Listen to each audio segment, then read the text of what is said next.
John, I appreciate you making some time for us on the Morning Rush. When did you get the inclination or an idea that Coach Loggains would be headed to Fayetteville? I started hearing about it, I guess, over the weekend, really. Just picked up a few things and talking with some coaches around college football. Honestly, I wasn't even checking on that situation. I was just checking in with some coaches around the sport, seeing how summer camps were going at a lot of different places, and just kind of honestly having some conversations about college football returning even more so to normal after obviously a bizarre year plus due to the pandemic. Just we're back in June, recruits are back on campuses, coaches can do some evals. It's a much more welcome time to a year ago, and it just sort of fell into my lap because of that. John, there's been a couple coaching changes within the Arkansas program since Sam Pittman has taken over. With your many connections with the people you've talked to, is Arkansas a desirable place? I know for Coach Loggains, he's coming home, but is Arkansas and coaching under Sam Pittman a desirable place where people are at least reaching out to see what the situations look like? Yeah, I very much think it is, and I think also you're seeing the fact that Sam Pittman has put together a very good staff and put together a very good inaugural staff. And you saw some folks coming after Barry Odom during this past coaching cycle, and I think you'll continue to see that with Kendall Briles. I think he's very much a rising commodity in the coaching profession. I think he has an incredibly bright future ahead of him. And I knew Sam a bit when he was at the University of Tennessee, and I covered University of Tennessee solely at that time in the Rivals network, and got to know him a little bit, and his authenticity comes across. I think he's very much a guy that people likes working for. And again, I give him a lot of credit for putting together a staff. If you don't have people calling about your staff and trying to poach your staff, then you probably don't have a very good staff put together. So I think it's a compliment to Sam Pittman. I think it's a compliment to what Arkansas has been able to do early on. All right, and that's exactly right. I think with not just coaching any organization, you want top talent, and that's a sign of getting it when you're having these challenges. So all of this was kind of set in motion when Brad Davis left to go back home to Baton Rouge and be part of the LSU staff. Cody Kennedy, who was the tight ends coach, moves to offensive line. Our fan base and our audience probably not real familiar with him. Give us some thoughts, if you can, on Cody and his move from tight ends coach to offensive line, which led to obviously this conversation with Dowell Loggains filling that last spot. Yeah, well, one thing you're going to trust Sam Pittman with is knowing that he's going to have a good eye for who is coaching his offensive line. And I think that's what you see with Cody Kennedy. And obviously he's coming over from Southern Miss. He's got his background in Louisiana.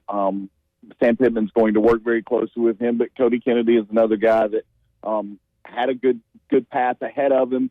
Things just got off the rails at Southern Miss, and really we all have to remember that's the job that triggered what's been the longest coaching cycle, I think, anyway, in the modern era of college football. We literally saw Southern Miss resign last Labor Day, and we just saw the University of Kansas hire Lance Leipold around Memorial Day. So we're talking about a 9-month or a 10-month coaching cycle that we've never seen before, just some chaos. But Cody Kennedy is a younger coach that knows the position well, that has some coaching versatility. The tight end and the offensive line coach are always going to work very closely together. I think the presence of Briles along with Loggains are two guys that will help groom Cody Kennedy even more and expand his coaching knowledge even more to become a greater asset in that regard. As you've talked to other coaches and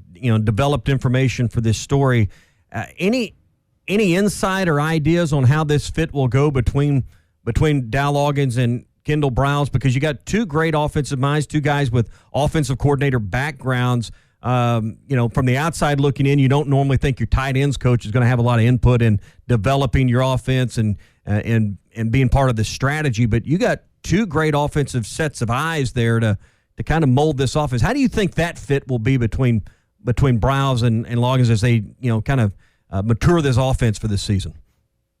Yeah, I think it's a good fit because obviously with Sam Pittman's background, he wants to lean on his offensive line. I think that's some of what Dowell Loggains has done throughout his career, working with the Tennessee Titans with a guy like Mike Munchak. So I think Briles and Loggains have some different concepts, but also do a lot of the things together that Sam Pittman wants his offense to be able to do.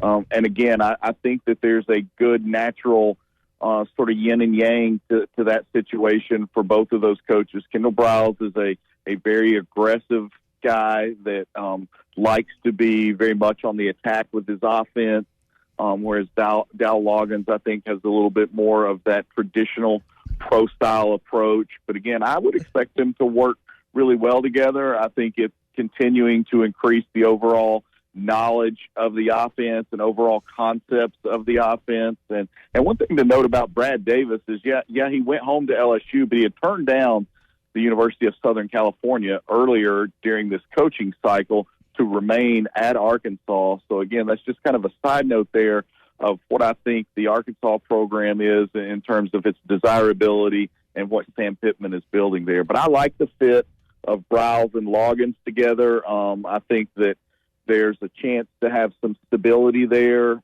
with a guy like Loggains who's coming home, who's played at Arkansas, who knows the region. Because, again, you're not done having people coming after your coaches if you're Sam Pittman, and particularly I think at the top of that list are Briles and Barry Odom. John, you're also speaking to Coach Davis and his home being in Baton Rouge. Like it's coming home. And you're talking about Coach Loggains. I think that's a major part because he's up at Penn State as an analyst and he's getting a chance to coach now at his alma mater. When you think about coaches coming home, whether assistants, head coaches, and you've seen it happen time and time again, how important is playing in either your home state, your hometown, or your alma mater when it comes to coaches making their decisions on where they want to end up?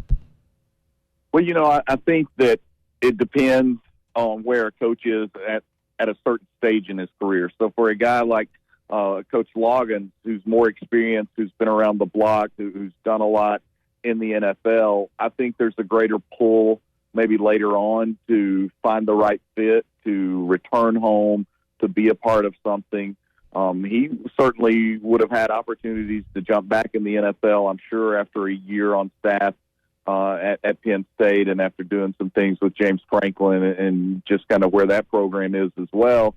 But I think that the lure of coming back home probably is a little stronger right now for Coach Loggains than maybe it was 10 or 12 years ago when he was earlier in his NFL career and climbing the NFL ladder. So I think that coming home plays an important part, but more so the longer you get in your career. And again, I think that this is a chance for stability for Sam Pittman's staff. I think it's a chance for stability for Dowell Loggains, and I think it also speaks to probably the shared vision of what they're trying to get built at the University of Arkansas. John, we appreciate you making some time for us this morning late on the Morning Rush. I know there will be a variety of different coaching movements in the offseason. Best of luck to you, and hopefully if there's another one with Arkansas, we'll get you on at some point later in the future.